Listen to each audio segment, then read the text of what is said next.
Shalom, selamat pagi semuanya. Boker Tov, apa kabar? Puji Tuhan, kita ketemu lagi di pagi hari ini. Hari yang dahsyat, hari yang luar biasa, di mana Tuhan mau kita berjalan terus dan berjalan terus menempuhnya sampai seluruh rencananya terjadi dan tergenapi atas kehidupan kita semua.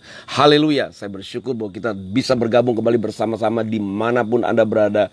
Wherever you are staying, I'm glad, I'm happy that we could gather together again this morning to hear what the Lord is saying to us. Untuk mendengar apa yang Tuhan mau katakan kepada kita semua. Terpujilah Dia yang memberikan kita tuntunan. Karena itu mari kita datang kepada Dia untuk bersyukur. Dan kita mau katakan terima kasih Bapa. Thank you Lord untuk hari yang kau beri buat kami dan untuk firman-Mu yang adalah makanan bagi kami. It is our meal for today. The word for today is our meal. Haleluya. Firman yang kau berikan pada kami hari ini menjadi makanan kami untuk memampukan kami berjalan sepanjang hari, to strengthen us during the whole day today. Thank you Father for your word. Haleluya. Amin. Luar biasa. God is good, God is great. Kita terus berbicara tentang Tuhan memindahkan kita dari gelap kepada terang yang ajaib. The Lord is Yeshua is taking us out from the darkness into His light. Firman-Nya, rohnya yang kudus menarik kita keluar dari kegelapan kepada terang yang ajaib. Nah, saya terus-menerus mau mengingatkan kepada Anda, karena seperti saya bagikan kemarin dan beberapa hari yang lalu, yang saya perhatikan bahwa kebanyakan orang-orang percaya yang saya lihat, saya ketahui bahwa mereka tidak menyadari bahwa ada dua realita.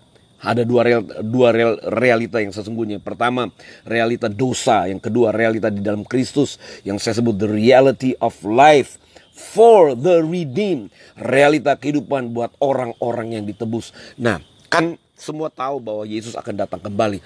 Tapi saya punya pemahaman tuh begini. Yesus belum akan datang sampai kita betul-betul mengecap apa yang disediakan oleh Dia. Karena waktu Dia datang, Dia berkata, I am the way, the truth, and the life. Akulah jalan, kebenaran, hidup. Yohanes 14 ayat 6 itu berkata, akulah jalan, kebenaran, dan hidup. Dan Dia betul-betul mau kita ada di dalam jalannya. Dia mau betul-betul kita ada di dalam kebenarannya. Dia mau kita hidup betul-betul di dalam Dia. Ingat ya, Yohanes 14 ayat 6. Yesus sendiri berkata, akulah jalan, akulah kebenaran, dan aku hidup. Tuhan kemudian berkata dalam Yohanes 15, come dwell in me. Tinggallah di dalam aku. Waktu kamu tinggal di dalam aku, maka kamu akan berjalan di dalam jalan yang aku sediakan. Itu dia. Kalau kamu tinggal di dalam aku, kamu akan hidup sesuai dengan kebenaran yang aku bukakan. Kebenaran itu berbicara sebuah fakta. Kebenaran itu berbicara tentang realita. Itu dia. Jadi apa yang Tuhan suruh untuk kita bahas di hari-hari ini, bahwa kita harus punya kesadaran yang penuh. Ada dua realita di bawah kolong langit ini, kata Ibrani. Yang satu realita dosa, di mana kita sudah ketahui. Yang kedua realita kehidupan. Nah, hari ini tagline-nya adalah wrong and right inheritance. Karena setiap orang pasti akan mewarisi apa yang mereka terima dari atas, secara sadar atau secara tidak sadar. Every one of us, we are receiving inheritance from our forefathers. Whether we know it or whether we realize it or we don't realize it, we receive what is from above, from our generation above us. Kita menerima dari generasi di atas kita, kita menerima dari nenek moyang kita. Apa yang diturunkan kepada kita, itu menjadi warisan yang kita terima, baik secara sadar maupun tidak sadar. Dan itulah realita yang diturunkan. Karena reality is being passed down to generations. Karena kenyataan itu diturunkan ke bawah. Realita itu diturunkan ke bawah. Reality is being passed down to generations below. Realita itu diturunkan. Nah, kalau manusia hidup di dalam realita kegelapan, maka itu diturunkan ke bawah terus. Akhirnya apa? Dari generasi satu ke generasi yang berikutnya, itu realita yang sama yang diturunkan ke bawah. Begini. Waktu manusia hidup di dalam dosa, maka kehidupan manusia sampai peradaban manusia, tradisi manusia sudah benar-benar tercemar oleh dosa. Kemudian diturunkan ke bawah, itu mewarisi hal yang sama. Akhirnya apa? Realita kegelapan itu dari generasi kepada generasi, kepada generasi, kepada generasi. Yang saya mau katakan itu begini. Orang yang hidup di dalam kegelapan, orang yang hidup di dalam realita kegelapan, itu adalah orang-orang yang hidup di bawah garis kutuk namanya. Nah, waktu kita lihat akan hal ini, sebenarnya kalau kita perhatikan betul-betul apa yang ada dalam kehidupan manusia itu, kalau mereka hidup dalam realita kegelapan, mereka di bawah kutuk, di bawah kendali kutuk. Nah, Kita sudah lihat pelayanan-pelayanan pelepasan misalnya. Pelayanan-pelayanan pelepasan, orang didoakan, orang dilepaskan dari kutuk. Ketika orang dilepaskan dari kutuk, kemana mereka harus berada? Di realita mana mereka harus hidup? Ya, kita doakan, kita lepaskan mereka dari kutuk. Kutuk itu dari atas. Ada kutuk sakit penyakit, ada kutuk kegagalan yang terus-menerus diturunkan ke bawah. Kita bisa lihat itu. Ada kutuk lagi kekacauan dalam rumah tangga, perceraian. Ada kutuk cacat lagi diturunkan. Ada kutuk kegagalan, apa saja diperbuat selalu gagal. Ada kutuk hutang terus ke bawah. Dan waktu kita berdoa, ketika kita melayani seseorang diputuskan dari kutuk turunan. Kemudian setelah orang itu dilepaskan dari kutuk turunan, orang itu harus dibuat sadar bahwa dia harus berpindah dari kehidupan yang dikuasai oleh kutuk, yaitu namanya the reality of darkness, the reality of sin. Mereka harus dipindahkan kepada satu realita yang lain. Dan saya mau katakan, seperti saya ngomong kemarin, tidak ada realita lain di luar selain di dalam Yesus. Yesus memberikan satu realita yang lain, yaitu realita kehidupan yang free from curse. Di luar Yesus, all are darkness, semuanya kegelapan. Nah, waktu Yesus menebus kita, mengampuni kita, kita dilepaskan dari dosa, kita dilayani, kita didoakan, kita diputuskan dari kutuk turunan, maka perlu sekarang diperkenalkan kepada satu gaya hidup yang baru, kepada satu realita yang baru, which is in Yeshua, yaitu di dalam Yesus. Saya mau katakan ya, kalau kita benar-benar memperhatikan firman Tuhan, kalau kita benar-benar meresapi firman Tuhan, kita berkata, Tuhan aku mau berjalan sesuai dengan firman Tuhan, maka kita akan mengerti bahwa benar loh, apa yang dinyatakan oleh Yesus, sebuah kehidupan yang bebas dari kutuk, itu Tuhan mau supaya kita alami di bumi, tidak nanti di sorga.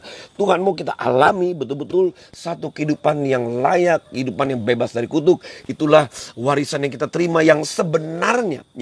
Kemarin kan kita sudah dapat di Efesus pasal yang pertama. Ini dia, saya ulangi lagi, Efesus pasal yang pertama ayat 11. Coba lihat, mari kita buka ini. Efesus 1 ayat 11. Aku katakan, ini Paulus ya, aku katakan dalam tanda petik, di dalam Kristus. Kenapa harus dikatakan? Karena ini berbicara tentang the reality. Realita yang baru di dalam Kristus. Aku katakan di dalam Kristus, karena di dalam Dialah kami mendapat bagian yang dijanjikan kami, yang dari semula ditentukan untuk menerima bagian itu. Ini berbicara apa? Inheritance. Untuk menerima bagian itu sesuai dengan maksud Allah, yang dalam segala sesuatu bekerja menurut keputusan kehendaknya. This is about reality. Ephesians 1 in 11th verse, Paul was talking about the right inheritance. Paulus berbicara tentang the chosen, the appointed has a legacy, has inheritance. That's the right inheritance. Orang-orang yang ditebus, orang-orang yang dipilih, yang diampuni, mereka layak untuk menerima bagian mereka di dalam Kristus, in Yeshua, in Christ. Nah, maka itu akhirnya Paulus dan teman-temannya bisa berkata begini di ayat yang lain misalnya. Dikatakan di dalam 1 Petrus pasal yang pertama. Kemarin kita sudah baca juga. Dalam 1 Petrus pasal yang pertama akhirnya dikatakan begini. Jangan lagi hidup kamu, coba kita lihat ya ayat ini. Kita harus tahu apa yang dikatakan 1 Petrus 1 ayat 18. This is the wrong inheritance. Sebab kamu tahu bahwa kamu telah ditebus. Tuh, 1 Petrus 1 ayat 18. 1 Peter 1 and 18th verse. Sebab kamu tahu bahwa kamu telah ditebus dari cara hidupmu yang sia-sia. Itu yang diwarisi. Yang kamu warisi dari nenek moyangmu. See, what you receive from your forefather, it is inheritance. Inherited. Yang kamu warisi dari nenek moyangmu itu bukan dengan barang yang fana, bukan pula dengan perak atau emas, namun oleh darahnya sendiri. Jadi apa yang diwarisi dari atas, gaya hidup yang gelap, ya, itu sudah diturunkan kepada kita. Akhirnya kita warisi lagi kegelapan. Nanti kita warisi lagi ke bawah kepada anak-anak kita, bahkan kepada cucu kita ke bawah. Karena itu realita kegelapan itu akan turun ke bawah terus. Tapi rasul-rasul mengatakan, jemaat mula-mula, murid-murid Tuhan berkata begini, mari, kamu kan sudah ditebus. Kalau kamu tebus dari apa? Wah, kita ditebus dari legacy yang salah. Kita ditebus dari warisan yang salah. Yaitu apa? Kita tidak seharusnya tinggal di dalam kegelapan, karena itu sudah menjadi sebuah kenyataan hidup yang gelap. Tapi kita ditebus dari realita kegelapan. We have been redeemed from the reality of sin. Kita ditebus dari realita dosa, di mana dosa kita sudah tahu semuanya. Semua hal yang sifatnya merusak, kekacauan itu ada di sana. Kita ditebus dari realita itu, kemudian kita dibawa masuk kepada realita Kristus. Nah, ini dia. Kita harus tahu. What is the wrong inheritance and the right inheritance. Apakah warisan yang salah dan warisan yang benar. Dan kita dibawa berpindah dari pengaruh, dari ikatan, dari warisan kegelapan. Kita harus berpindah kepada realita yang baru yang disediakan di dalam Kristus. Makanya akhirnya kita akan lihat kemudian kita akan lihat di ayat yang berikutnya. Dikatakan bahwa kalau kita betul-betul menangkap apa yang dikatakan, kalau kita betul-betul mengerti. Coba ya kita lihat di dalam 1 Yohanes 3 ayat 14. Dikatakan gini. Kita tahu bahwa kita sudah berpindah dari dalam maut ke dalam hidup. Kita dipindahkan from death to life. Kita dipindahkan dari kegelapan kepada hidup. Jadi kalau kita dipindahkan dari gelap kepada yang hidup, maka semua warisan-warisan yang salah yang sudah masuk di dalam karakter itu juga harus terbuang. Karena ini kalau namanya warisan yang salah, bukan hanya soal material, bukan soal kemiskinan, bukan hanya soal sakit penyakit. Itu semua memang warisan yang salah, yang karena celah di atas, orang hidup di dalam kegelapan di atas kita, diwarisi ke bawah. Bukan hanya soal sakit penyakit, bukan hanya soal ekonomi, bukan hanya soal berkat jasmani, tapi juga soal karakter. Dikatakan begini, kita tahu bahwa kita sudah berpindah dari dalam maut ke dalam hidup. Karena itu barang siapa, yaitu karena kita mengasihi saudara kita. Karena kita mengasihi saudara kita. Jadi termasuk di dalam karakter. Kalau kita punya kebencian di dalam hati, kalau kita punya kepahitan di dalam hati, kalau karakter kita tadinya dikuasai oleh kegelapan, itu tetap ada pada kita, berarti kita masih ada di dalam realita kegelapan. Jadi waktu kita dipindahkan dari gelap pada terang yang ajaib, maka kita harus mulai berkata kepada Roh Kudus, "Oh Roh Kudus, teach me to possess the right inheritance." Ajar aku untuk aku mewarisi hal-hal yang baik, hal-hal yang berasal daripada Engkau Tuhan, termasuk di dalam hidupku, termasuk di dalam karakter. Karena setiap manusia sudah tercemar hidupnya oleh dosa. Betapa jahatnya dosa itu. Tapi waktu kita berpindah, kita harus bisa lihat bagian-bagian dalam hidup yang sudah tercemar oleh dosa sampai ke dalam karakter. Karena itu kita harus berkata, "Roh Kudus, teach me, ajar aku to live and to inherit the right inheritance, to inherit the right legacy," untuk mewarisi warisan yang benar yang ada di dalam Kristus sampai kepada karakter kita. Kalau kita warisi hal itu, maka kita akan mengalami apa yang disediakan. Nah, kita lihat ayat yang lain. Yesaya pasal yang ke-43 ayat 18. Di sini lihat, Yesaya 43 ayat 18 berkata begini. Firman-Nya, janganlah ingat hal-hal yang dahulu, dan janganlah perhatikan hal-hal yang dari zaman purbakala. Yesaya sudah menasihatkan. Yesaya 43 ayat 18. Janganlah ingat-ingat hal-hal yang dahulu. Janganlah perhatikan hal-hal dari zaman purbakala. Ini sebenarnya nubuatan. Kemudian kalau kita naik di ayat yang ke-25, Isaiah 43, we just read Isaiah 43, 18th verse. Now we're going to go to the 25th verse. Kemudian ayat ke-25 dari pasal yang sama, 43, dikatakan begini. Akulah dia yang menghapus dosa pemberontakanmu. Oleh karena aku sendiri, aku tidak mengingat-ingat dosamu. Lihat, Yesus saja tidak mengingat dosa. Kemudian kalau kita lihat di ayat yang lain, ayat yang ke-19 dari ayat 18, lihat, aku hendak membuat sesuatu yang baru, yang sekarang sudah tumbuh, belumkah kamu mengetahuinya? Ini semua berbicara tentang the prophecy of Yeshua, penubuatan tentang kehadiran Yesus. Kehadiran Yesus itu membawa kita kepada hal yang baru. Dikatakan Yesaya 43, 18, 19, dan 25. Karena ini berbicara tentang redemption, berbicara tentang penebusan. Dikatakan, aku telah menebus dosamu, aku yang menghapus dosa pemberontakanmu.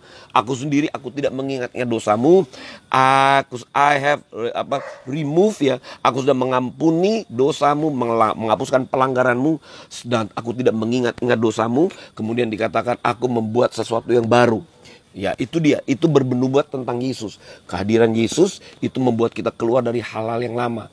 Jadi apa yang Tuhan mau nyatakan di hari-hari terakhir sebagai generasi akhir, Tuhan mau generasi hari-hari terakhir itu benar-benar mengalami seluruh kebenarannya. Karena Yesus telah mengampuni kita, menebus kita, kita dilayakkan untuk kita masuk di dalam realitanya Dia. Percayalah, kalau kita benar-benar merenungkan firman Tuhan, tidak akan ada lagi hal-hal yang salah yang kita warisi. Ya, termasuk kegagalan, termasuk sakit penyakit, termasuk kemiskinan, kekacauan dan lain sebagainya. Dan yang lebih penting lagi, kita harus lihat dulu kalau misalnya ada hal-hal yang salah di dalam karakter kita ketika kita menerima firman dan kita izinkan firman itu menerangi hidup kita, and we receive the light and we see the light in the light. Kita melihat terang di dalam terang. Akhirnya apa? Kita melihat hidup kita transparan dan kita berkata, Roh Kudus, aku mau supaya bagian-bagian yang telah dicemarkan oleh dosa dalam hidupku dibuang dan pulihkan aku kembali. Maka kita akan mengalami apa yang Dia sediakan untuk kita alami. Percayalah semuanya bahwa bumi ini adalah tempat kesaksian. Harus tergenapi loh. Kalau kita berbicara tentang favor, kalau kita berbicara grace and favor, di manakah grace and favor supposed to manifest? Di manakah kasih karunia? Ya, harus dinyatakan. Is grace and favor manifest in heaven? Kalau menurut pengertian saya, grace and favor must manifest on earth. Kasih karunia, perkenanan Tuhan harus dinyatakan di bumi. Harus dinyatakan di bumi. Dan orang-orang yang menerima firman, yang bersedia diterangi hidupnya, bersedia masuk dalam terang, bersedia untuk mengalami pemulihan kembali, itulah orang-orang yang saya katakan deserve to receive the grace and the favor.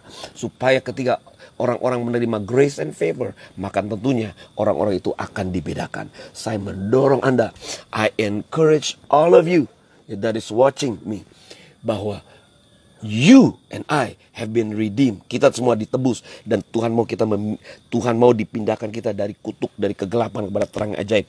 In that light it is His grace and His favor. God wants to transform us. Tuhan mau pindahkan kita dari kehidupan yang kutuk, di mana di situ ada susah payah di situ, tapi hidup dalam terang tidak ada susah payah. Hidup dalam terang adalah hidup di dalam kasih karunia. Living in the light, living in His word, it means living in His grace and His favor. Itu dia yang Tuhan mau. Tapi kalau kita hidup dalam kegelapan, maka kita hidup di dalam susah payah. Ingat nggak? Ayat pernah berkata begini, susah payah tidak akan menambahinya. Nah, orang-orang hidup dalam kegelapan adalah orang-orang hidup dalam susah payah. Tapi orang yang dipindahkan masuk dalam terang, yang masuk di dalam Yeshua, itu adalah orang-orang hidup di dalam kasih karunia. Living in the light means living in grace, living in His grace and His favor. Nah, Tuhan mau kita ada di situ. So let's move on.